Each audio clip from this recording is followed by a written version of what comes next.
Symbol होता है ना, ये सिमिलर ट्रायंगल का होता है। दो ट्रायंगल जब एक जैसे होंगे दिखने में तो उनके तीनों एंगल इक्वल होंगे, ये बात हो चुकी है। फिर उसके बाद ये भी बताया था कि उनकी करस्पॉन्डिंग साइड्स मीडियन, यानी जितनी भी लंबाइयाँ होती हैं, चाहे आप उनके पेरीमीटर की बात करो, सबका रेशियो बराबर है। उसके बाद एक और बात हुई थी कि अगर एरिया का रेशियो निकालें तो वो स्क्वायर होगा। तो अभी आप यहाँ पर इतना समझिए कि PQR और ABC सिमिलर है, इसका मतलब वो पहले समझिए। एंगल P जो बराबर होगा वो किसके होगा? P। एंगल Q बराबर होगा किसके? P। एंगल R बराबर होगा किसके? C। चाहे तो आप दो ट्रायंगल बना लो तो भी चलेगा, दो ट्रायंगल एक जैसे बना लो। अब ये बराबर नहीं है, सिमिलर है, इस बात को ध्यान रखना। PQR इसी सीक्वेंस में यहाँ लिखेंगे ABC, ये सिमिलर है, इसका मतलब P A के बराबर होगा, Q वाला किसके बराबर होगा? B के बराबर, और R वाला किसके बराबर होगा? C के। लेकिन एंगल का करना नहीं है आपको, एंगल थोड़े ना पूछ रहा है। अगर एंगल पूछ रहा होता तब हम बता सकते थे, जैसे ये आपको तीनों एंगल दे दिया। चलो वो हम आगे डिस्कस करेंगे। आप जरा एक बात बताओ, इन्होंने क्या क्या बता रखा है? इन्होंने कहा ट्रायंगल ABC का जो परिमाप है वो कितना है? सॉरी, PQR और ABC का जो परिमाप है 78 और 46.8 है। PQ की लंबाई दे रखी है यहाँ पर कितनी? 11.7 से। तो आपसे पूछा क्या है? AB की लेंथ आपको बतानी, तो हमने यहाँ पर मान लिया कितना? x। मैंने कहा ना सबका रेशियो बराबर होगा, परिमाप का भी वही रेशियो होगा जो उनकी करस्पॉन्डिंग साइड्स है। करस्पॉन्डिंग साइड्स का मतलब आप समझ लीजिए, मैंने कहा कि जो एंगल इक्वल है उनके सामने वाली साइड का रेशियो लेना। जैसे एंगल ये वाला इसके इक्वल है, इसके सामने की साइड का रेशियो ले सकते हैं। तो यहाँ पर आप देखो ये वाला एंगल किसके इक्वल है? तो सामने वाली साइड आप देखो यहाँ पर क्या आ रही? PQ, और इसमें सामने वाली साइड क्या आ रही? AB। अब जो इनकी साइड का रेशियो होगा वही इनके परिमाप का। इसका मतलब हम ये कह सकते हैं ट्रायंगल ABC का पेरीमीटर, सॉरी PQR का परिमाप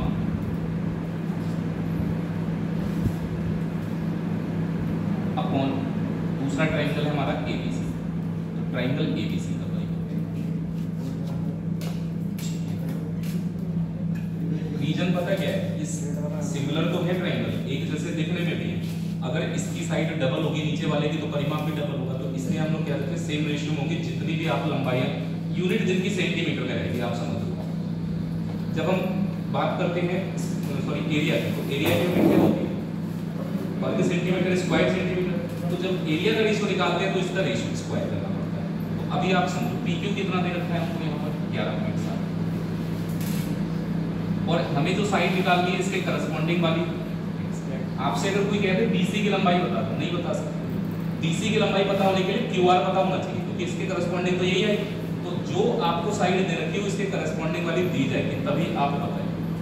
परिमाप बताइए, PQR का कितना था? 78, और इसका कितना है? 46। बस इसको अगर आपने सॉल्व कर लिया तो सवाल हो जाएगा। पॉइंट हटा लिया से, अगर पॉइंट हटाएंगे तो ऊपर क्या आ जाएगा? अब मुझे लग रहा है कि ये 13 से कटना चाहिए। 13 से अगर काटेंगे 13 × 3 39, 7 बचेगा, 13 का 6 बार, तो ऊपर वाला 13 से कितने बार में कटेगा? अब आप इसको 12 से काटिए, 12 का यहाँ 3 बार और यहाँ कितना आ जाएगा? 5 बार। अगर आपको x की वैल्यू निकालनी है, क्रॉस मल्टीप्लाई करनी होगी ना, 5x की आ जाएगी वैल्यू। 3 × 7 कितना होता है? 21, और 33 और 2 35, यही तो है। 35.1 आ रहा है, लेकिन हमें चाहिए x की वैल्यू, तो हम क्या करेंगे? 35.1 को डिवाइड करेंगे किससे? 5 से। 5 से अगर आप डिवाइड करेंगे तो 5 का तो 7 बार, 7 पॉइंट। अब देखो बाकी क्या है, पॉइंट का तो पक्का हमारी बात को पहले गलत साबित करेंगे। ये सब कुछ होता है 7.02 आएगा। आपको 0 लगाना पड़ेगा तब डिवाइड करना है, ठीक है? 7.02 सेंटीमीटर होगा इसकी लेंथ। बात आप समझ पा रहे हैं? हमेशा करस्पॉन्डिंग साइड ही पूछी जाएगी, पॉसिबल है वरना पॉसिबल नहीं। आपको एरिया का रेशियो दे रखा होगा, या परिमाप का रेशियो दे रखा होगा, या फिर करस्पॉन्डिंग साइड्स का रेशियो। एंगल वाले जो सवाल होंगे उनको हम बाद में डिस्कस करेंगे। अभी केवल आप यहाँ पर इतना समझिए कि जो साइड का रेशियो, करस्पॉन्डिंग साइड के चित्र नहीं बनाना है, आप यहीं से देखो जो PQ है ना, इसके करस्पॉन्डिंग कौन सी है? अब आप देखो, आपको PQ की लेंथ दे रखी है और निकालनी किसकी? इसका मतलब PQ और AB का रेशियो पहले। फिर आप देखो ये रेशियो किसके बराबर होगा, और कोई करस्पॉन्डिंग साइड है उसके भी बराबर होगा, लेकिन और कोई करस्पॉन्डिंग साइड हमारे पास नहीं है, तो हम क्या करेंगे, इनके जो परिमाप का रेशियो वही इसके बराबर रखेंगे।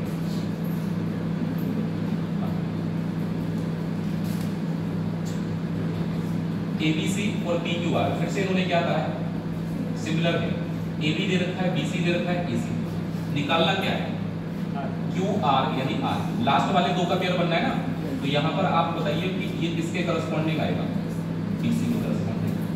अगर हम QR की बात करें तो ये किसके करस्पॉन्डिंग होगा, देखो QR कहाँ होगा, P के सामने होगा, और BC कहाँ होगा, एंगल A के सामने, तो एंगल A हमारा P के बराबर ही है, तो इसके सामने वाली साइड का रेशियो करस्पॉन्डिंग साइड का रेशियो क्या है, ठीक है। अब आपको या तो एरिया के बारे में बताया जाएगा, तो यहाँ पर आप देखो क्या दे रखा है, area of triangle ABC, area of triangle PQ, ratio क्या है 16। आपको पता है एरिया का जो रेशियो होता है वो हमेशा किसके करस्पॉन्डिंग साइड के रेशियो के स्क्वायर में ही होता है, एरिया ऑफ ट्रायंगल PQ। तो करस्पॉन्डिंग साइड हमारी BC और QR है, ये हमेशा इसके किसमें होगा, स्क्वायर। यहाँ पर तो ये बराबर होगा क्योंकि ये पेरीमीटर था, परिमाप था। अब स्क्वायर जब एरिया की बात करेंगे तो जो करस्पॉन्डिंग साइड का रेशियो होगा उसका क्या करना है, स्क्वायर। आपको क्या पता है, यहाँ पर BC की जरूरत है, तो ना तो हमें AB की जरूरत है और ना ही हमें AC की, हमें जरूरत केवल किसकी है, BC की है। तो अगर हम बात करें BC की, BC की वैल्यू कितनी है हमारे पास, QR की वैल्यू निकालनी है, हमने मान लिया ये x, यहाँ पर क्या है इसका स्क्वायर। अब आप देखिए यहाँ पर क्या लिखा है, area of triangle ABC, area of triangle PQR, इनका जो रेशियो है वो कितना है 16/25। तो स्क्वायर को दूसरी तरफ ले जाएंगे क्या हो जाएगा, स्क्वायर, तो स्क्वायर को निकालो, 12/x, 16 का स्क्वायर और 25 का, अब 4 से हम 12 को डिवाइड करेंगे तो कितना आ जाएगा, तो x की जो वैल्यू आएगी 5 × 3 कितनी आ जाएगी 15 सेंटीमीटर, यानी कि जो लेंथ आपको निकालनी है वो कितने सेंटीमीटर होगी, 15 सेंटीमीटर। अच्छा एक और बात बताइए, जब इतना यहाँ तक अपने कर लिए तो अगर मैं आपसे पूछूं त्रिभुज दूसरा वाला कौन सा था, PQR, अगर आपसे पूछा जाए त्रिभुज PQR का पेरीमीटर कितना होगा, परिमाप बता पाएंगे, ठीक है बताओ। अच्छा ABC का परिमाप बता दो, परिमाप का मतलब तीनों साइड पता होना चाहिए ना, तो तीनों साइड को अगर आप जोड़ लेंगे तो परिमाप आ जाएगा। तो आप यहाँ पर ध्यान से देखिए ABC की तो तीनों साइड इधर रखिए, AB BC और C, तीनों को जोड़ो, 8 और 12 20 और 6 8 + 12 + 6। अगर आप त्रिभुज ABC का परिमाप निकालेंगे तो इजी है, कितना है 26 है, लेकिन आपको त्रिभुज PQR का परिमाप नहीं पता है क्या। तो देखो एक बात, जो साइड्स का रेशियो होता है वही तो परिमाप का रेशियो होता है, भाई साइड्स का रेशियो होगा वही किसका होगा, और एरिया का रेशियो स्क्वायर होता है। तो जब आपको एरिया का रेशियो पता है कितना है 16:25, तो एरिया का रेशियो अगर आपको 16:25 पता है तो इसका मतलब साइड्स या पेरीमीटर का रेशियो क्या होगा, आप इतना तो सोच पाएंगे कि ये स्क्वायर किसका है, 4 का स्क्वायर 16 और ये 5 का स्क्वायर, इसका मतलब परिमाप का जो रेशियो होगा वो क्या होगा 4:। तो आप इसको ऐसे लिख सकते हैं 26/x बराबर 4/, क्रॉस मल्टीप्लाई करें 2 से, तो हम इसको काट ही सकते हैं, 2 से हम यहाँ काटेंगे तो कितना आ जाएगा 13 × 5 होता है 65, 65 का आधा कर दो, 65 का आधा करेंगे तो कितना आ जाएगा 32.5। इसका मतलब ये हुआ कि इस वाले ट्रायंगल का जो परिमाप भले ही हमको साइड ना भी दे या निकाल देंगे तो एरिया का जो रेशियो होगा वो साइड का रेशियो, परिमाप का रेशियो उसके स्क्वायर के रेशियो में होता है। तो अगर परिमाप निकालना है तो एरिया का रेशियो तो पता ही है, आप देखो एरिया किस 16 और 25 के अनुपात में हो रहा है, तो 16/25 किसका स्क्वायर होता है 4 और 5 का, तो 4/5, ठीक है। इसमें क्या है, इसमें भी AB BC EF DF बताने क्या जरूरत है। एरिया पहले आप ये देखो, आपको दो करस्पॉन्डिंग साइड मिलता है भाई, अगर आपको area of triangle ABC area of triangle DE है तो करस्पॉन्डिंग साइड का जो भी रेशियो होगा हमें क्या करना होता है उसका स्क्वायर। तो पहले करस्पॉन्डिंग साइड भी तो पता होनी चाहिए, करस्पॉन्डिंग साइड देखो है कोई, आप देखो यहाँ पर अगर BC की बात करें तो BC के करस्पॉन्डिंग कौन होती है, तो हमारे पास BC है और यहाँ पर क्या है, आप जो करस्पॉन्डिंग साइड है वही लेना, लास्ट वाली 2 इसमें ले रहे हैं तो इसमें भी लास्ट वाली 2 ही लेना है, ई क्या बस हो गया सवाल। अगर हम BC की जगह पर यहाँ पर 10 लगा देंगे तो EF की जगह कितना लगेगा, लेकिन ये एरिया का रेशियो नहीं है, ये तो साइड का रेशियो है। जब स्क्वायर कर देंगे 5 का स्क्वायर और 6 का स्क्वायर, इसका मतलब दोनों के एरिया का जो रेशियो होगा कितना होगा 25। इसी में कई बार ऐसा सवाल होगा कि एरिया ऑफ ट्रायंगल ABC दे देगा, DEF पूछ लेगा, तो यहाँ पर आप ABC का एरिया लगा लेना, यहाँ पर DEF का x मान लेना, क्रॉस मल्टीप्लाई करेंगे RCBC। ये थोड़ा खतरनाक है। ABC में B और E, AC और AB पर 2 पॉइंट हैं। अब पहले इसका आप डायग्राम देख लो, बना हुआ नहीं है, कभी पेपर में बनाना पड़ेगा, और बिना बनाए आपसे होगा नहीं सवाल। A यहाँ पर क्या है, ट्रायंगल है ABC, चलो इधर B लिख दे रहे हैं और इधर लिख दे रहे हैं। अब देखो D और E पॉइंट है इस पर AB और AC, AB और AC होना चाहिए। देखो कौन सा है, A D,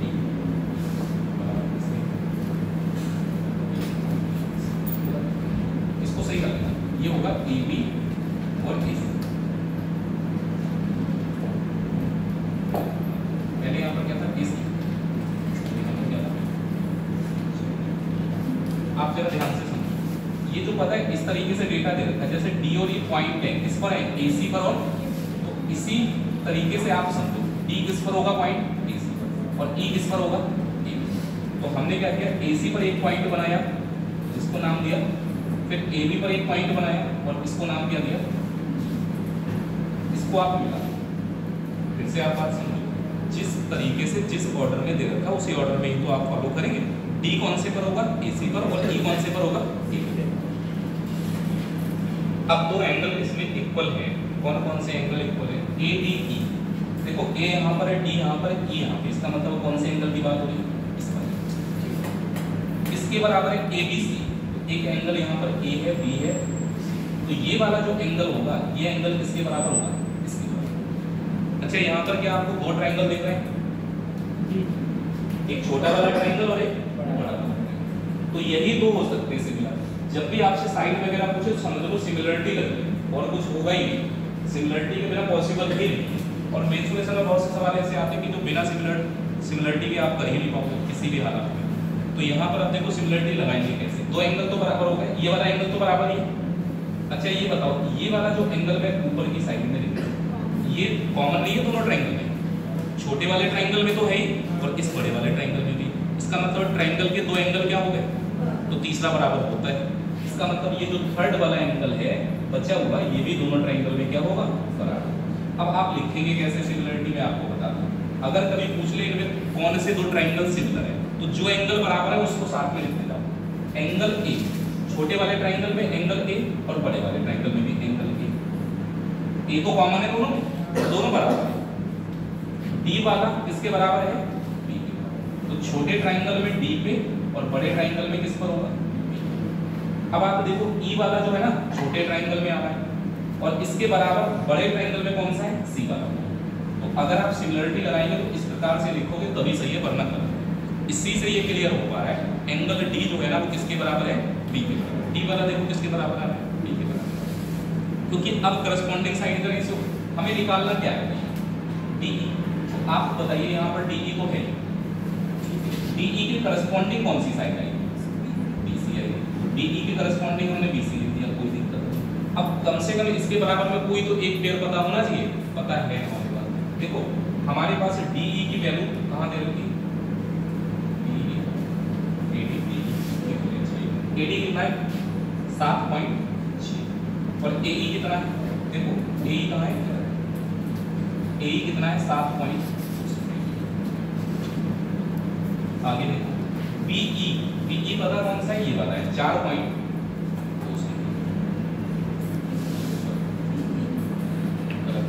ये है 4.2 और क्या दे रखा है, बीसी दे रखा है, तो बीसी ये वाला है 8.4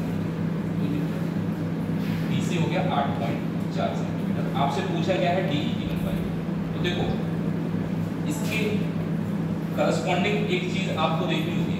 करस्पॉन्डिंग में देखो कोई से भी आप इधर तो आपको पता ही नहीं है, दोनों एक पता है लेकिन दूसरी वाली यहाँ पर आपको ये पूरा डेटा पता है, तो आप देखो पहले कौन सा ट्राइंगल लिखा है, छोटा वाला, तो छोटे वाले की साइड ली और फिर बड़े वाले ट्राइंगल की उसकी करस्पॉन्डिंग साइड। अब एक पेयर कोई और ले लो, इधर वाला पेयर आपको क्लियरली दिख रहा है, छोटे ट्राइंगल की साइड कौन सी है यहाँ, ए ले सकते हैं क्या, छोटे ट्राइंगल की साइड और बड़े ट्राइंगल की साइड ए बी। आप जरा ध्यान से देखो यहाँ क्या ए के करस्पॉन्डिंग आ पा रहा है ए बी, यहाँ पर देखो ए है तो यहाँ पर इसके करस्पॉन्डिंग कौन सी साइड आ रही है, इसकी आ रही है। कारण पता क्या है, इस बार ऐसा नहीं है ये एंगल इसके बराबर, अल्टरनेटिव हो गया, इधर वाला एंगल इसके बराबर और इधर वाला एंगल इसके बराबर है। तो ऐसे गलती मत कर देना कहीं आप सोचो कि अगर ये लाइन पैरेलल होती उस केस में ऐसा हो जाता है, लेकिन ये पैरेलल थोड़े ना, केवल ये वाला एंगल इसके बराबर ये वाला एंगल इसके बराबर। अब आप ध्यान रखना, उल्टा करना होगा अब आपको। देखो अगर हम AD की बात करें तो AD ये रहा और AD की करस्पॉन्डिंग कौन सी होगी, तो यहाँ पर लिखो AD और इसके करस्पॉन्डिंग साइड लिखो कौन सी, AB। अब सॉल्व करें, DE की वैल्यू आपको यहाँ पर निकालनी है, तो DE की वैल्यू हमने क्या मान ली, ये दे रखा है आपको BC कितना है 8 मिनट। AD की वैल्यू आपको पता है यहाँ पर कितनी है 7 और अगर AB की लेंथ यहाँ से लेके यहाँ तक ये पूरा AB ही तो है, अगर जोड़ेंगे तो 7 और 4 11.4 हो जाएगा। ये वाली जो वैल्यू होगी कितनी हो जाएगी 11.4।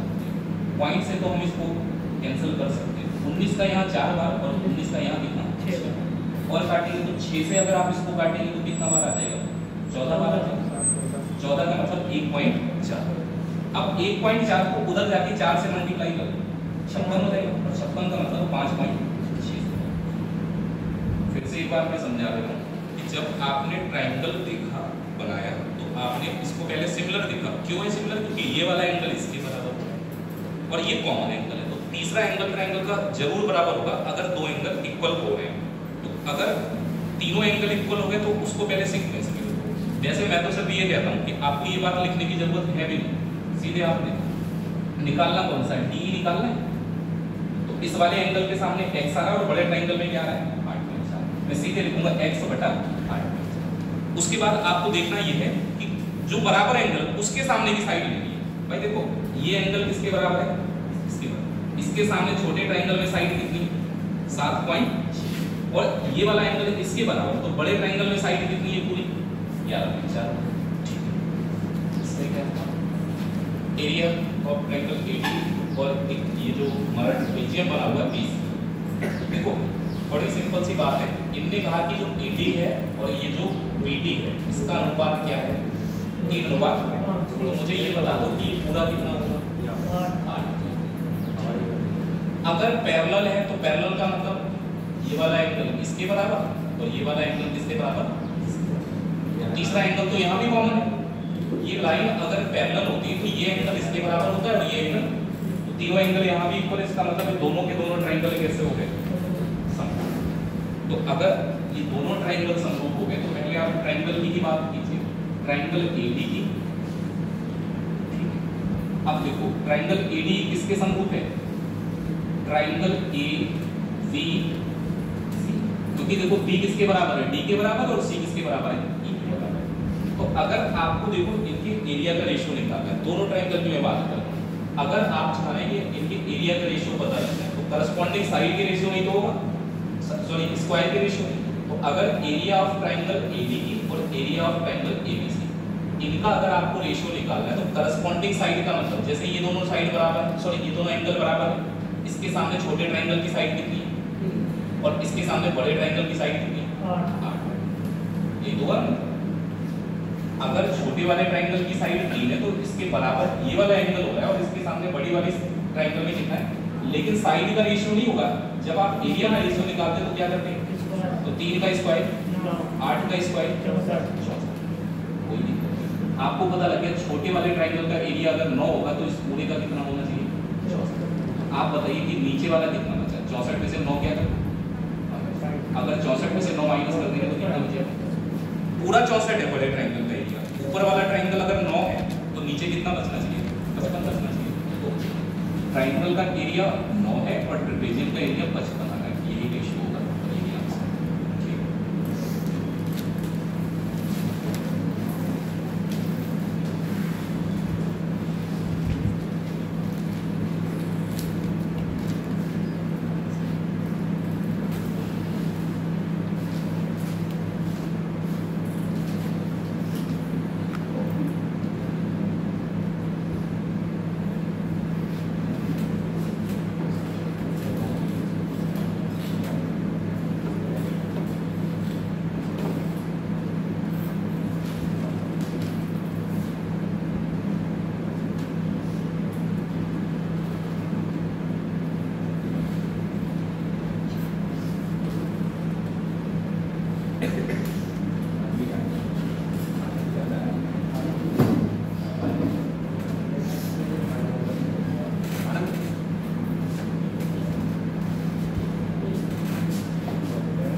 टेस्ट चल रहा है।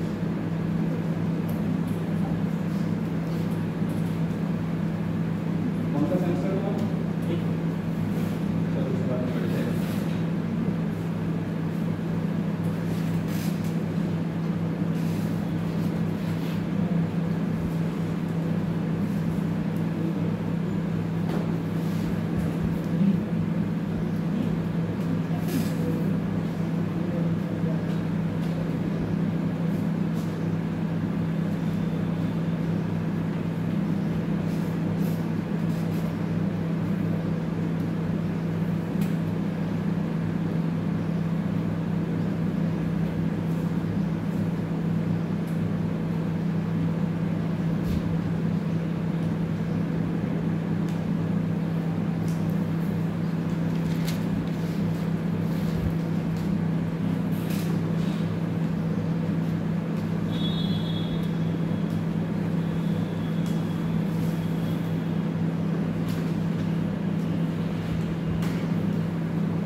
एंगल ट्राइंगल है, इस तरीके की अगर शेप मिले या फिर राइट एंगल ट्राइंगल में इस तरीके से इसके परपेंडिकुलर डालो, ध्यान रखना कौन से ट्राइंगल सिमिलर है। अब आपको पता है ये वाला जो एंगल है ना, ये वाला तो इसके बराबर ही होगा। मैंने आपको क्या बताया, दो लाइन इंटरसेक्ट करेंगे तो वर्टिकली अपोजिट एंगल शिफ्ट होगा। तो तीसरा वाला बचा ये भी, मतलब ये वाला एंगल किसके बराबर हो जाएगा, इसके बराबर, एक हुआ तीसरा एंगल इसके बराबर। अब अगर ये दो ट्राइंगल सिमिलर हो गए, जैसे मैंने इसका नाम रख दिया ए बी, तो यहाँ पर लिख दे रहे डी सी, तो यहाँ से रिजल्ट ये निकला, अगर इस वाले ट्राइंगल का मैं लेता हूँ ए ओ बी, ये किसके सिमिलर होगा, इस वाले ट्राइंगल। अब देखो ए किसके बराबर है, सी के बराबर, उसके बाद ओ वाला तो कॉमन ही है, कोई दिक्कत नहीं। बी किसके बराबर है, ये वाला एंगल बी 90 और ये वाला एंगल डी 90। अगर सिमिलरिटी में पूछा जाए कौन से दो ट्राइंगल सिमिलर है, तो ए ओ बी सिमिलर होगा किसके, अभी तो फिलहाल आप यहाँ पर देखो, आपसे पूछेंगे इस x का मान बताइए, तो आपको पता है यहाँ पर एक साइड दे रखी है AB, ठीक है। AB की करस्पॉन्डिंग कौन सी साइड होगी, देखो ध्यान से समझना, AB ये वाला है तो AB की करस्पॉन्डिंग इस वाले में हो जाएगी CD। आगे बढ़ो, फिर आपको दे रखा है OB, तो OB लास्ट वाले दो में आता है, OB की करस्पॉन्डिंग कौन सी हो रही है साइड, OB। या फिर एंगल से देख लो, AB किसके सामने, इसके सामने, तो इसमें इसके सामने कौन सी साइड आ रही है, CD। ऐसे ही अगर हम बात करें ये वाली जो OB की लाइन है, ये A के सामने है और ये वाला एंगल इसके बराबर, तो इसके सामने कौन सी आ जाएगी, तो अगर आप AB की वैल्यू यहाँ पर लिखेंगे तो कितनी है 3, और CD की वैल्यू कितनी है, OC की वैल्यू 4.5, x की वैल्यू निकालनी है। इसको अगर आप सरल कर लेंगे तो 3 से 45 कितने बार में कटते हैं, 15 क्रॉस मल्टीप्लाई, तो x की वैल्यू 15 × 8 120 पॉइंट लगा देंगे तो ये 12 बचेगा, कितने सेंटीमीटर है। ऐसे भी समझ सकते हैं 3 और ये दे रखा है 4.5, 4.5 3 का 1.5 गुना ही तो है, 1.5 गुना का मतलब आधा जोड़, 3 का आधा 1.5 होता है ना, तो 1.5 जोड़ेंगे कितना हो जाएगा, तो 8 का 1.5 गुना कितना हो जाएगा, 8 का आधा जोड़ लो, रेशियो तो बराबर करना था। ये केवल इसलिए सिखाना है कि आपको यहाँ पर 3 ट्राइंगल दिख रहे हैं, 3 दिख रहे हैं क्या, 2 दिख रहे हैं,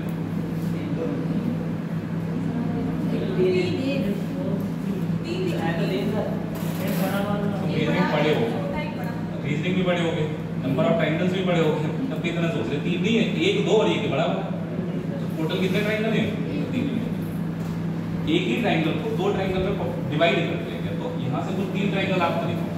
अब पहले हम जरा एंगल का थोड़ा फॉर्मेशन, एक तो 90 है, इसमें भी देखो एक 90 तीनों में एक है नहीं, तो अगर आप एक बात बताओ, इस वाले एंगल को मैंने क्या मान लिया, या आप कुछ और भी मान सकते हैं, x मान, ये एंगल कितने डिग्री का है, मैंने आपको बताया था कि राइट एंगल ट्राइंगल में एक एंगल अगर x होता है, मतलब एक एंगल 90 तो होता ही होता है, बाकी दोनों एंगल का टोटल 90, तो अगर ये वाला x होगा तो ये वाला कितना होगा, 90 माइनस, भाई 90 में से जितना बचेगा उतना यहाँ पे आ जाएगा, क्योंकि इन दोनों का टोटल 90 होना चाहिए। जैसे अगर ये 10 होता तो ये 80 होता, मैंने कहा राइट एंगल ट्राइंगल में एक एंगल होता है 90 डिग्री का और बाकी दोनों का टोटल 90 होता है, तो एक x होगा तो दूसरा कितना होगा।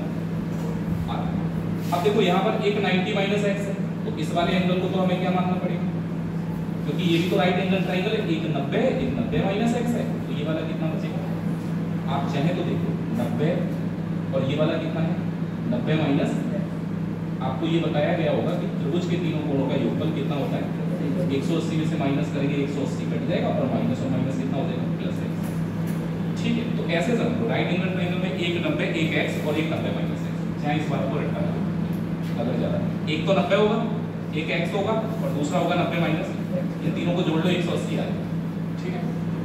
तो मैंने इसके x माना तो ये वाला 90 माइनस x हो गया, तो ये 90 माइनस x है तो ये वाला कितना हो गया, ये x है तो इधर भी तो बचा ही एंगल, अगर ये वाला x है तो ये वाला कितना हो जाएगा, क्योंकि एक ट्राइंगल में सॉरी एक एंगल तो फिक्स है 90 डिग्री, मुझे केवल ये बताया कौन से ट्राइंगल सिमिलर निकलेंगे इसमें, आपसे केवल यही पूछ लेता है कि इस वाले और इस वाले ट्राइंगल में सिमिलरिटी कैसे लगाओगे, या फिर इस बड़े ट्राइंगल की छोटे ट्राइंगल।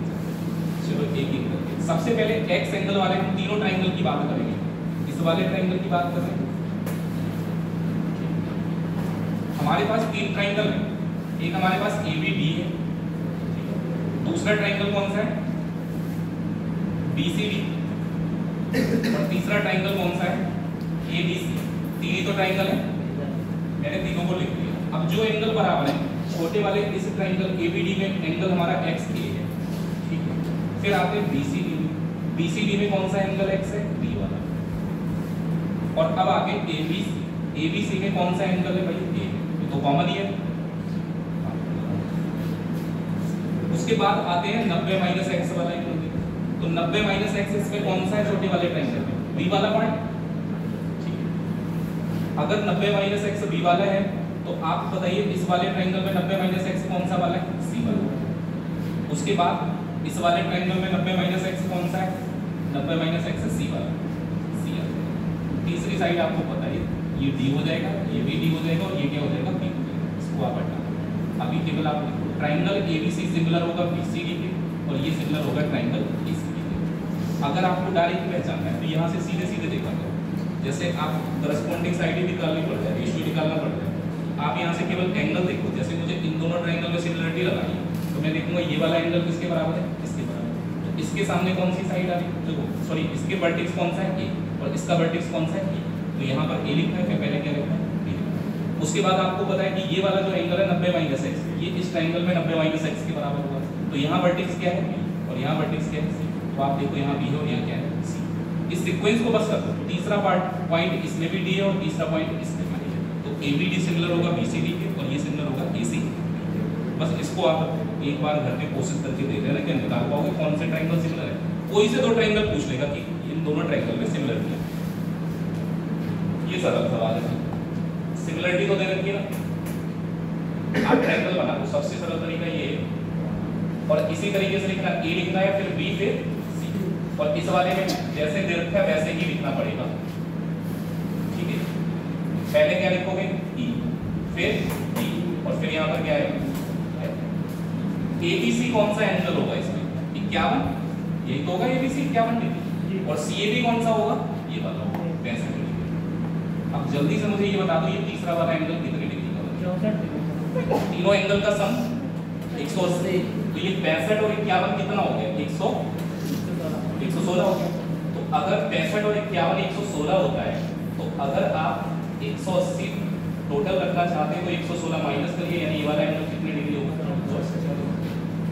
तो जब ये सिमिलर है ट्रायंगल तो एंगल तो बराबर होंगे, यानी ये वाला कितना होगा? 65, और ये वाला कितना होगा? 51, और ये वाला कितना होगा? 64। इसीलिए मैंने इसी सीक्वेंस में लिखा, जिस सीक्वेंस में, क्योंकि इनका कहना ये था एंगल A D के बराबर हो, और B वाला D के बराबर हो, और C वाला किसके बराबर हो, और उसी सीक्वेंस में मैंने इसको लिख दिया। आपसे कौन सा पूछ रहा है? DFE। तो DFE ये वाला ही तो है। अगर इस वाले की बात करें तो DFE यहीं पर बनना है, तो ये वाला तो आंसर होगा कितना डिग्री? 64। फर्स्ट क्वेश्चन है उसमें AB का तो वो होगा ना DC, CD। AB का आप DC लिख लो या CD लेंथ इससे 4.5 होगा ना? CD, CD जो अच्छा CD की 4.5 जगह 4.5 होगा। अच्छा ये उल्टा लिख दिया, यहाँ 4.5 होगा, यहाँ 8, यही तो होगा। दूसरी कितना है? सही लिखा गया है। गलत नहीं है, OC हमने एक मिनट रुको, सर OD होगा वो। एक मिनट, ये तो सी है ना, इसमें AB है, AB की क्या है? CD, ठीक है, ये तो सही है। फिर यहाँ पर आपको इस वाले में OB दे रखा है, और इस वाले में क्या दे रखा है? OD। अच्छा ये गलत लिख दिया है। AB कितना है? 3, और CD कितना है उधर? 4.5। OB की लंबाई कितनी है यहाँ पर? 8, और ये वाली जो OD ये हो जाएगा। अच्छा ये आगे पीछे हो गया। चलो आंसर 15 × 8 120 कितना आएगा? 12। इसको कर लोगे? ये इन्होंने एक कंडीशन दे रखी है, तो आपको ये इस कंडीशन को देख के बता सकते हो कौन सा एंगल किसके बराबर होगा। ट्रायंगल हमारे पास दो है, ठीक है, ट्रायंगल तो दो ही है। चलो कोई बात नहीं, एक ट्रायंगल ABC जिसमें हमें पता है A, B और C। एंगल A कितना है हमारे पास? 55। B कितना है? 65। तीसरा कितना बचेगा? 55 और 65 जोड़ो 120 हो गया, तो बचा कितना ये वाला? 60। अब ऐसे मत लिखना, अभी क्या पता कौन सा किसके सिमिलर होगा, मैं केवल यहाँ से पता लगाऊंगा कौन सा एंगल किसके बराबर। तो एंगल DEF पूछना चाह रहे हैं। DEF का मतलब जो ट्रायंगल होगा ना हमारा DEF, इसमें हमें कौन सा एंगल निकालना है, E वाला निकालना है। तो E वाला किसके बराबर होगा ये पता नहीं तो होना चाहिए। कैसे पता लगेगा, यहाँ से ही पता लगेगा। देखो करस्पॉन्डिंग साइड होती है और करस्पॉन्डिंग साइड का मतलब उनके सामने के एंगल बराबर है। आप बताइए AB के सामने कौन सा एंगल आ जाएगा। अरे अगर ABC में AB के सामने का एंगल निकालोगे तो AB के सामने कौन सा एंगल है, AC है। अब इसके करस्पॉन्डिंग दूसरे में DF है, तो DF के सामने कौन सा है, और DF के सामने कौन सा एंगल है। अरे एक ही बात हो गया। अगर आप देखें तो यहाँ पर AB के करस्पॉन्डिंग कौन सी साइड है हमारी, तो इनके सामने के एंगल बराबर होंगे। तो AB के सामने इस ट्रायंगल में कौन सा होगा, एंगल C होगा, और DF के सामने इस वाले ट्रायंगल में कौन सा एंगल होगा, यानी एंगल C और एंगल E आपस में क्या होंगे, और एंगल C यहाँ कितना दे रखा है 60। तो इसका मतलब ये हो गया कि आंसर इसका कितना हो जाएगा, करना पड़ेगा ऐसे तो नहीं होने का।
VDC लिखे तो फिर इसका मतलब क्या होगा, इस वाले ABD में जो B वाला एंगल है वो इस D वाले के बराबर हो जाएगा। हाँ, तो इसको भी पलटना पड़ेगा। DCB का मतलब जो एंगल D आएगा इसको वो A के बराबर हो जाएगा। तो आप देखो इस BCD वाले ट्रायंगल में जो एंगल वाला D है वो 90, और जबकि इसमें आप देखो एंगल A 90 नहीं है। एंगल आगे पीछे कर दोगे तो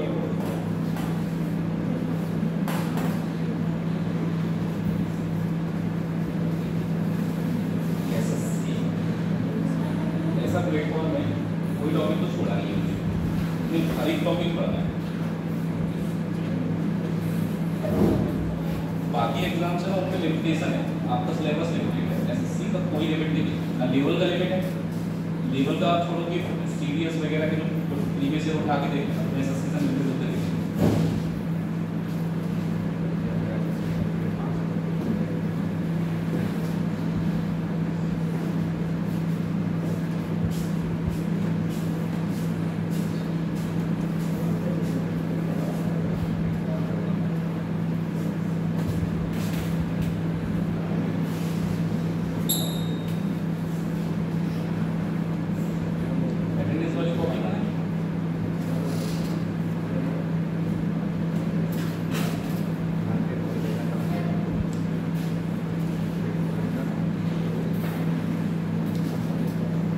और किसी का गाइडेंस है क्या? बाद में और कौन आएगा? उधर दे देंगे।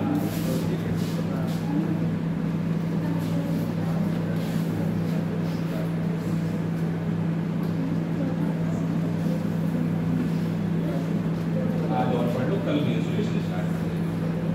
लास्ट में टाइम होगा तब क्लासेस बचेंगे, करा देंगे थोड़े से क्वेश्चन भी 2024 में सीरीज सब अभी बड़ी बहुत अभी क्वेश्चन करा जाएगा, बचेंगे 8-10 क्लास बचेंगे साथ चलेंगे। तो इंसुलेशन का क्या होता है? इंसुलेशन का मतलब क्या होता है? Algebra, coordinate geometry, probability, permutation, combination. और क्लास मेरे हिसाब से भी 30 को 5 टॉपिक आराम से 10 क्लास बचेंगे। इसमें पढ़े प्रोबेबिलिटी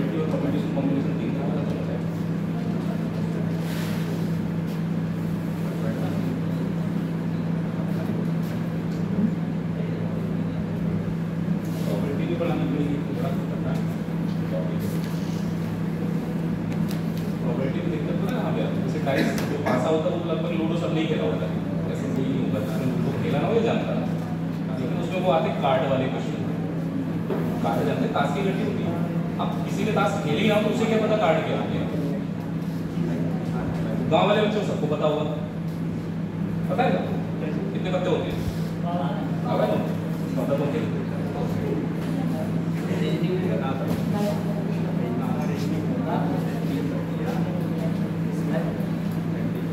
अभी यूपी पुलिस कांस्टेबल भी तो एक सवाल है ना, वो इक्का वाला इक्का वाला है निकाल लेना। 1/4 1/4 नहीं था, 1/13 नहीं तो इक्के 4 होते हैं, उसको बोलते हैं एस।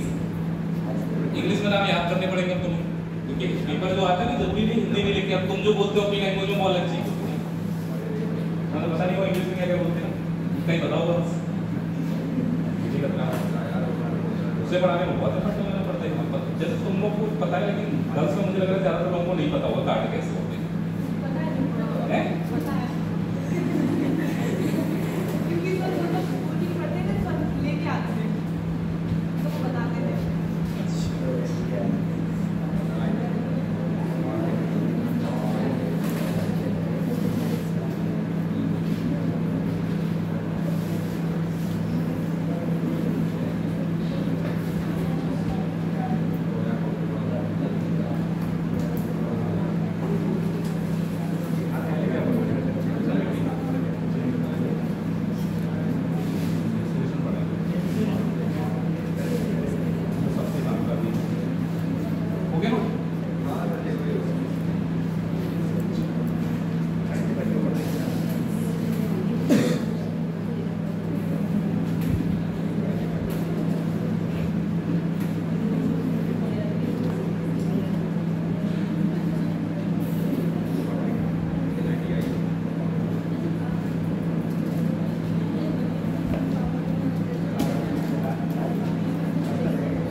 परपेंडिकुलर है बी से, यानी ए से आपने इस पर एक परपेंडिकुलर अल्टीट्यूड डाला तो 90 डिग्री का एंगल।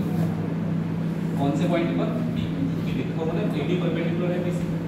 दूसरा पॉइंट ये है कि बीसी सॉरी बीई परपेंडिकुलर होगा किस पर? बी से। तो बी से एक परपेंडिकुलर और डालिएगा, ये भी 90 बनाएगा। किस पर? एसी पर है। और ये वाला पॉइंट क्या होगा? चलो मैंने बना दिया, कभी बना हुआ भी हो सकता है, आ जाए अभी आप ना समझिए। अब ये कह रहे हैं एडी और बीई एक दूसरे को एफ पर काटते। ये एडी और बीई एक दूसरे को कहां पर काटते हैं? एफ पर काटते। कोई बात नहीं।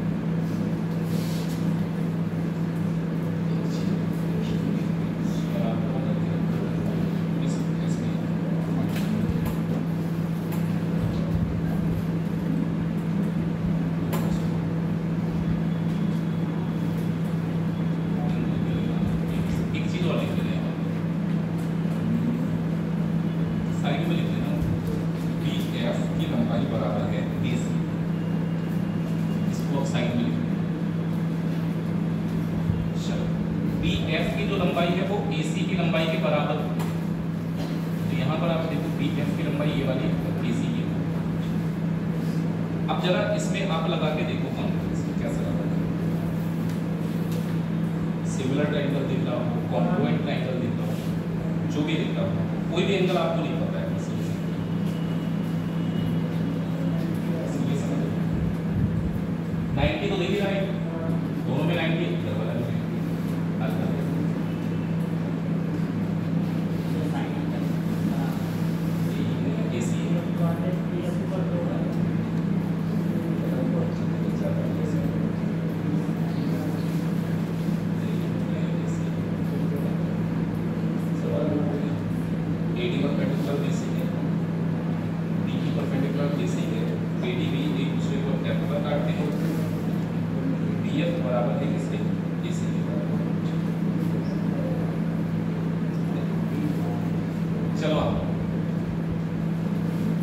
ट्रायंगल देखो छोटा बड़ा ये जैसा भी दिख रहा हो, इतना उसमें दिमाग लगाने की जरूरत है।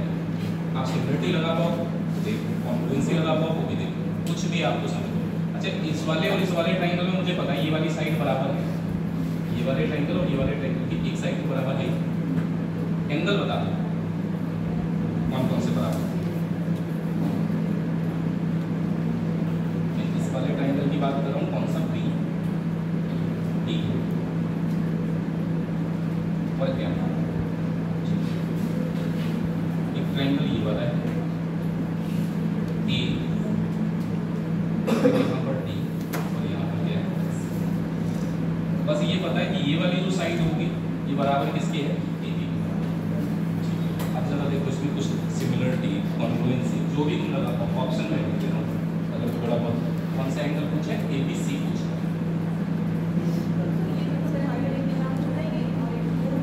साइड एक बराबर हो जाएगी और कौन सा कोण बराबर है? डी वाला तो यहाँ भी 90 है और यहाँ भी कितना है?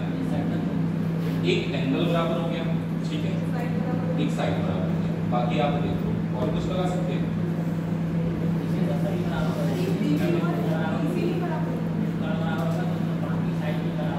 कर्ण बराबर होगा तो बाकी साइड बराबर होंगी, ये जरूरी है? कैसे हो सकता है? कर्ण बराबर हो तो बाकी साइड बराबर हो जाएगी। कर्ण बराबर देखो हमारी गलती भी पहले दूर हो जानी चाहिए। दो चीजों का स्क्वायर का जो सम है ना, जरूरी थोड़े ना है। अब जैसे छोटी सी बात देते हैं, 100 आप जानते हो, बहुत सिंपल सी बात है, सबको पता है। 8 का स्क्वायर 64, 6 का स्क्वायर 36 आता है। अब चलो अंडर रूट 1 का स्क्वायर और अंडर रूट 99 का स्क्वायर करो वो भी कितना आ जाएगा? कर्ण उतना ही आ रहा है दोनों चीज से। तो ऐसा हम कह रहे हैं ना कर्ण बराबर है तो पूरा ट्रायंगल बराबर है।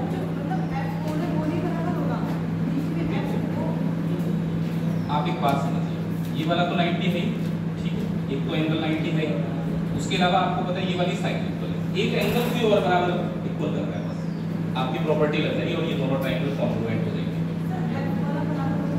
एफ वाला बराबर होगा किसके? अच्छा इन दोनों ट्रायंगल में कुछ दिख रहा है? सिर्फ इन दोनों ट्रायंगल की मैं बात कर रहा हूँ, वो छोड़ दो, जब वो बराबर इस वाले की है छोड़ दो। एफ वाला कौन सा, इसमें कोई एफ वाला एंगल ये है, ये एफ वाला एंगल किसके बराबर हो जाएगा? ये तो BD BC के इक्वल नहीं होगी। किसके? BD BC के इक्वल नहीं होगी। BD ये और BC। देखो ऐसा है ना, इन्होंने ये बोला है कि ये इस पर परपेंडिकुलर है, मतलब 90 का एंगल बनाएगा, लेकिन बाइसेक्ट करेगा ये जरूरी नहीं है। ऐसा कोई जरूरी थोड़ा ना कि इसको बाइसेक्ट भी करेगा। ठीक है, जरा देखो, मैंने आपको बताया मीडियन क्या होती है, मीडियन सामने वाली साइड को बाइसेक्ट करती है। एंगल बाइसेक्टर जो होता है, एंगल बाइसेक्टर एंगल को बाइसेक्ट करता है। परपेंडिकुलर क्या होता है, डायरेक्ट बनाना होता है। इन तीनों में बेसिक डिफरेंस यही है, लेकिन आप ऐसा नहीं है कि एंगल बाइसेक्टर दे रखा तो आप उसको अपने आप से मान लो कि परपेंडिकुलर है। ये परपेंडिकुलर सर D और F कॉमन नहीं हो सकती। कौन सा D और F कॉमन बना दिया तो ये ट्रायंगल इतना छोटा दिख रहा है और ये इतना बड़ा दिख रहा है, बना हुआ चित्र थोड़ा सही नहीं है। ये वाली साइड थोड़ी और लंबी होगी, तब थोड़ा लगेगा कि ये दोनों ट्रायंगल एक जैसे हो सकते हैं। सोचो, देखो इन दोनों ट्रायंगल में देखो, ये वाला ट्रायंगल आप देखना ध्यान से, ये एंगल किसके बराबर होगा? इसके बराबर। ये वाला तो 90 है, तो तीसरा एंगल तो इक्वल होगा। तीसरा एंगल इक्वल होगा नहीं होगा? अरे तीसरा एंगल इक्वल होगा या नहीं होगा? अब आप मुझे ये बताओ, इस वाले ट्रायंगल में यही एंगल वाला एंगल तो दिया है आपने, देखो ध्यान से, FV, और इस बड़े ट्रायंगल का एंगल ये वाला है, कौन सा वाला? ये वाला एंगल किसके बराबर होगा? इसके बराबर। इसको छोड़ दो, मैं एक बार फिर से बताऊं, इन दोनों में पहले आप देखो ध्यान से, अगर ये दोनों ट्रायंगल सिमिलर लग रहे होंगे तो पता लग जाएगा। इन दोनों में क्या, देखो ये वर्टिकली अपोजिट एंगल दोनों है अभी, अगर दो लाइन इंटरसेक्ट करेंगे तो ये वर्टिकली अपोजिट होने की वजह से इक्वल हो गए। एक 90 है तो तीसरा वाला एंगल तो इक्वल होना चाहिए, तो इसका मतलब इस ट्रायंगल का ये वाला एंगल और इस ट्रायंगल का ये वाला एंगल आपस में क्या होंगे? इक्वल। तो आपको ये पता लग गया कि ये एंगल जो है इसके इक्वल है। एक 90 भी देता है, तो इसका मतलब तीसरा वाला एंगल भी इक्वल है। तीनों एंगल इक्वल हैं और एक साइड इक्वल है। अगर तीनों एंगल इक्वल है और एक साइड इक्वल है तो फिर ट्रायंगल हमारे कैसे हो जाते हैं? ये सिमिलर नहीं है, अब तो ये कॉन्ग्रुएंट हो गए। तीन एंगल इक्वल है, एक साइड भी इक्वल है, और वो भी आप देखो जो दो एंगल इक्वल होंगे, जैसे ये दोनों एंगल है इक्वल है, इनके बीच का ही तो साइड है, तो आप यहाँ पर कौन सी प्रॉपर्टी लगा सकते हैं? एस। इसके हिसाब से ये दोनों ट्रायंगल कैसे हो गए? कॉन्ग्रुएंट हो गए। तो कॉन्ग्रुएंट ट्रायंगल का मतलब ये करस्पॉन्डिंग साइड, करस्पॉन्डिंग एंगल सब कुछ बराबर है। आप बताओ कौन सी साइड किसके करस्पॉन्डिंग आ रही है? आप बताओ D के सामने क्या आ रहा है? ये, और इसमें D के सामने क्या आ रहा है? 90 के सामने AC आ रहा है। ये तो पहले से ही बराबर है। तो बाकी साइड से देखो, इस वाले के सामने कौन सी साइड आ रही है? PD, और इस वाले में इसके सामने क्या आ रहा है? D। ये दोनों आपस में क्या होंगे? आगे की बात देखो, अगर आप तीसरे की बात करें तो तीसरी साइड हमारी यहाँ पर क्या है? FD, और यहाँ पर तीसरी साइड क्या है? DC, यानी कि CD। तो ये हमारी तीनों साइड इक्वल होगी। देखो एक साइड इन्होंने इक्वल दे रखी है, बाकी हमने इक्वल कर ली। कौन सी इक्वल होगी? BD और AD इक्वल होगी। तो BD हमारे पास कौन सी है? ये, और AD कौन सी है? ये वाली। तो ये दोनों साइड इक्वल होगी। तो जरा अब आप मुझे बता सकते हो, तो बनाने में बहुत ट्रायंगल पड़ते हैं इस कॉन्ग्रुएंसी के चक्कर। ये 90 है, इस वाले ट्रायंगल को मैंने बाहर बना लिया, ABD। A है, B है, और यहाँ पर क्या है? ये वाला एंगल कितना है? 90।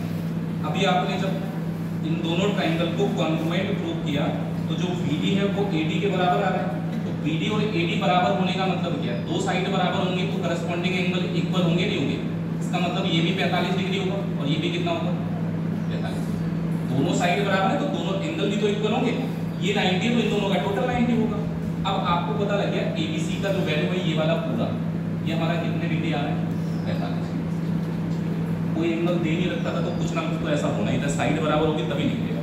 अच्छा, एक ट्रायंगल के एक एंगल से निकाल सकते, बाकी दोनों एंगल दिया एक भी नहीं, इसका मतलब ये कंफर्म था कि साइड तो बराबर होगी। ये वाला आप अपने आप से करके देखना, अगर हो जाए तो ठीक है, वरना की क्लास में करते हैं।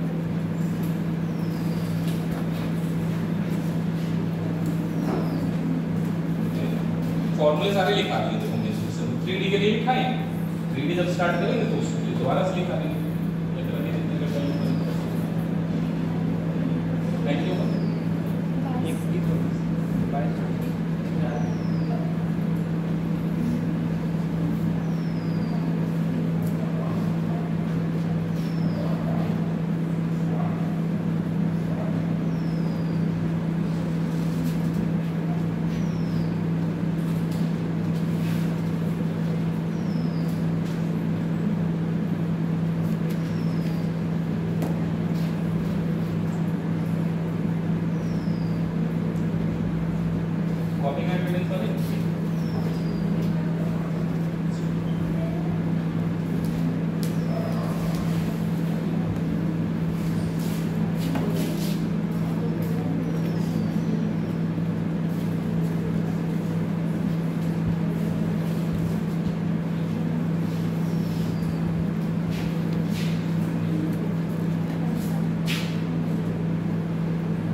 अभी तक हमने बस केवल कहीं भी जरूरत हुई तो थोड़ा बहुत पढ़ा कि यहाँ पर थोड़ा डिटेल देखो। एरिया और पेरीमीटर जो होते हैं ना वो केवल 2 डायमेंशन यानी 2D फिगर्स जितनी होंगी उन्हीं का निकलेगा। मेंसुरेशन के 2 पार्ट पढ़ने हैं आपको, एक 2D और एक 3D।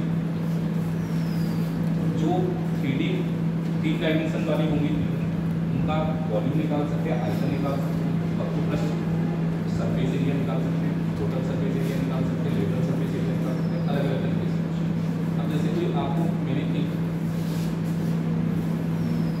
कमरे का फर्श लिया, इसकी शेप आप जो भी समझते हैं आयताकार वर्गाकार, आपके इसका आयतन बता दोगे फर्श का? आयतन नहीं बता सकते। ये एक सरफेस है जिसकी शेप है ये, और उस शेप का केवल एरिया निकाल सकते हैं। आयतन केवल तभी निकाल सकते हैं जब आप उसमें कोई तीसरी डायमेंशन का यूज करें। गड्ढा है उसका आयतन निकलेगा क्योंकि गड्ढे में गहराई भी होती है। तो आप समझ लो कि 2D में केवल एरिया पेरीमीटर के क्वेश्चन। पेरीमीटर क्या होता है इसको पहले समझो, क्योंकि बार बार आपको फॉर्मूले याद करें तो सही है। सम ऑफ आर एक्सटीरियर साइड्स, जितनी भी बाहरी साइड्स हैं उन सबको अगर आप जोड़ लें तो वो हमारा पेरीमीटर कहलाएगा। दुनिया की कोई भी आकृति हो, अब एक त्रिभुज लिया, आपसे कोई पूछे इसका परिमाप बता, क्या करना है? 5 + 6 + 7 कितना आ जाएगा परिमाप इसका? सभी साइड्स को जोड़। अगर कोई क्वाड्रिलेटरल आ जाए कैसा भी हो उससे कोई मतलब नहीं, क्वाड्रिलेटरल।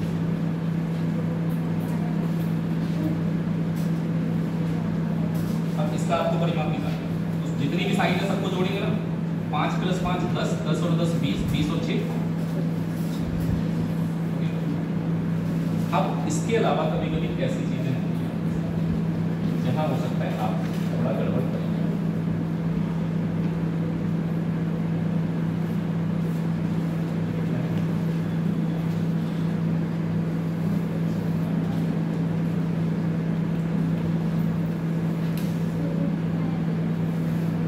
बताओ इसका परिमाप क्या होगा?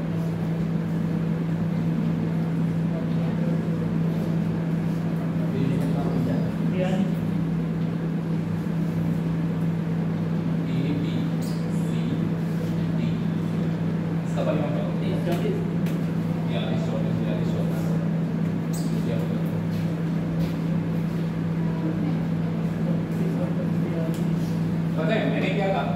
बाहर वाली साइड को ये इससे कोई मतलब नहीं है आपके लिए, मतलब इससे ये जो आप देख रहे हैं बाहर वाली साइड इनको जोड़ना है। ये केवल बीच में आपको धोखा देने के लिए अगर दे दी तो कोई मतलब नहीं। इन सबको जोड़ दो, अगर आप जोड़ेंगे तो 8 और 5 13, 13 और 5।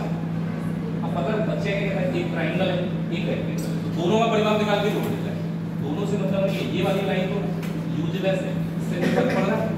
आपकी बाहरी साइड तो ये वाली है, परिमाप निकालने के लिए ऐसा कुछ नहीं जैसे आपका घर है बना हुआ ये बाहरी साइड को, बाहर वाली दीवार है।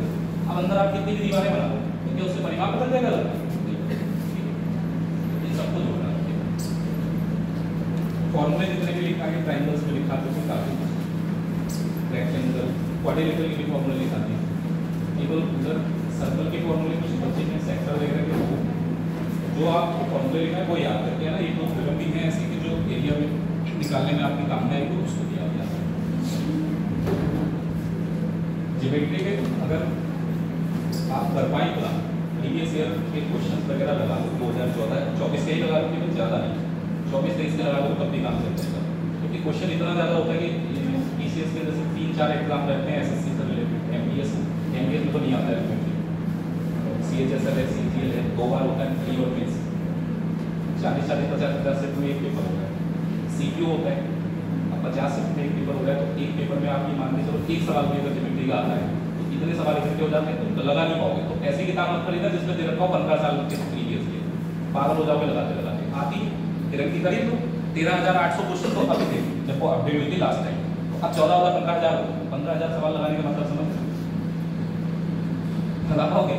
फिर क्या होगा? आप परसेंटेज पढ़ोगे, 1 महीने में परसेंटेज खत्म होगी, हमारा मनी नहीं लगेगा। अब 40 टॉपिक है, 40 महीने में सिलेबस खत्म करोगे मैं तो उतना पढ़ लो। मैं तो ये कहता हूँ कंटेंट जितना लिमिटेड होगा उतना जल्दी रिवीजन हो जाएगा। अब तुम्हें लगता है कि हम जीके पढ़ेंगे तो हम दुनिया की हर एक किताब खरीद के लाएंगे, पढ़ पाओगे क्या? ले पढ़ोगे खरीद 10 किताबें रख लेना, पढ़ तो नहीं पाओगे ना।